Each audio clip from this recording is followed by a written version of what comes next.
It's that time of year again. A new year. A chance for new beginnings, a clean slate, and a fresh start. And for me, I love capturing my intentions and dreams for my future self in a vision board.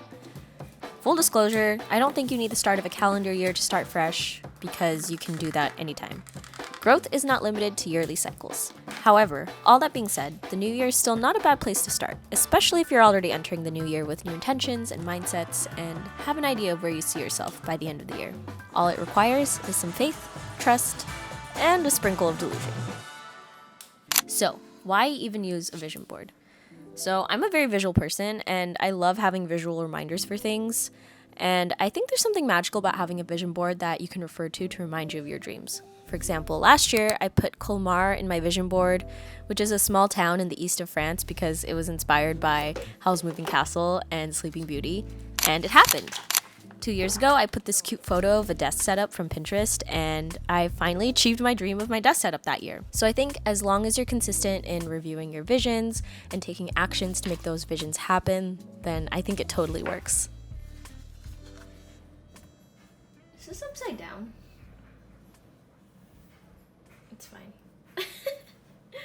Ay, ay, ay. Where to start? I ask myself a few questions before I start a vision board. What kind of life do I want to live? How do I want to identify myself? What were moments of joy I experienced last year that I want to bring with me in the new year?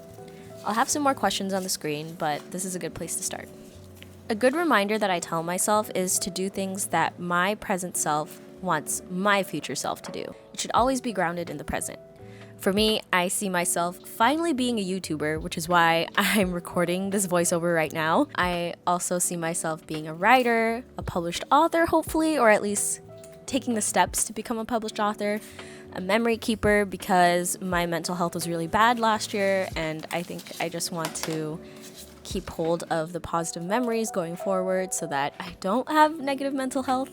Also feeling cute and confident in myself and my body, and also being a runner after not really identifying myself as a runner since high school, which was like a long time ago. Also, a good thing to ask yourself is, what is the time frame you want to achieve your visions in your vision board?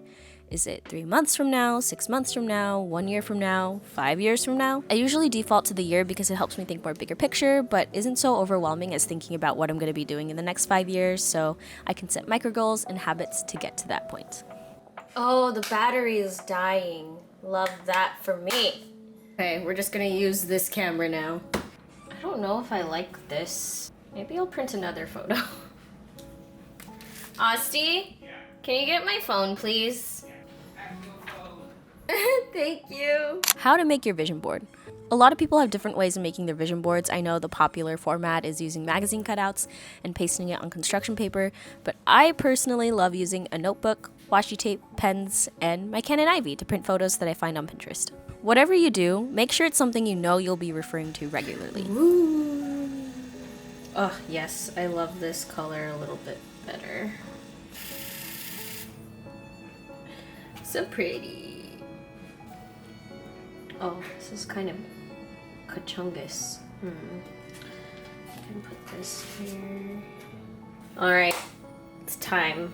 The downside of a notebook is that it's a little bit harder to refer to it instead of a big vision board on a construction paper. I like keeping my vision board in my memory keeping journal or my junk journal because I tend to use that a lot throughout the year. And last year, I used a Hobonichi cousin as my junk journal and a place to put my vision board. But I really struggled to use that because it just got so clunky and big, and I ended up not picking it up as often. So for this year, I decided to get an A5 MD journal, and it's just what I needed. It's absolutely perfect. It's a simple doc grid journal that lies flat with well-constructed cream pages, and as soon as I open it, I see my vision board. So I think it's perfect for this year. Your vision board can be as simple or as decorative as you want it to be. And I personally get a lot of joy using washi tape and markers and tons and tons and tons of stickers and doodles. It makes it fun for me to look back on and allows me to be creative, which is a big value of mine. I'll put some places I get my stickers and washi tape on the screen, and the markers I use are the zebra milldliners, which I absolutely love.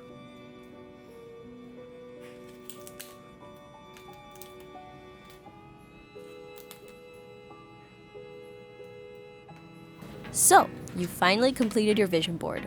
Now what? I gotta break it to you, but a vision board only works when you look at it. Set time regularly to look at it and reflect on it, and if it no longer aligns with what you want, then you can always make another one. At the end of the day, what you envision for yourself in the future should be aligned with what you want now. And like I said in the beginning of this video, you can make a vision board at any time of the year. It doesn't have to be limited to the new year. Anyway, that's the end of the video. Let me know if you have any questions, and hope you're having a wonderful start to the new year. See you in the next one.